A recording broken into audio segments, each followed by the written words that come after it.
Hey everyone, today I'll show you how to lock and hide WhatsApp chats. And here's how it is done. Open WhatsApp. Launch the app on your device and go to the chat section. Open the conversation you want to lock. Tap on the user's name at the top of the chat. Enable chat lock. Scroll down to find the chat lock option. Toggle it on. Confirm locking.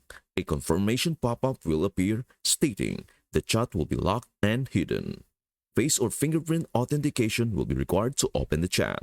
Notifications for this chat will be hidden for added privacy. Tap Continue to proceed. Use your face or fingerprint to confirm and lock the chat. And that is everything you need to know about how to lock and hide WhatsApp chats. Before we end, may I humbly ask you a favor? Please do like, share, and subscribe to our channel. This means the world to us.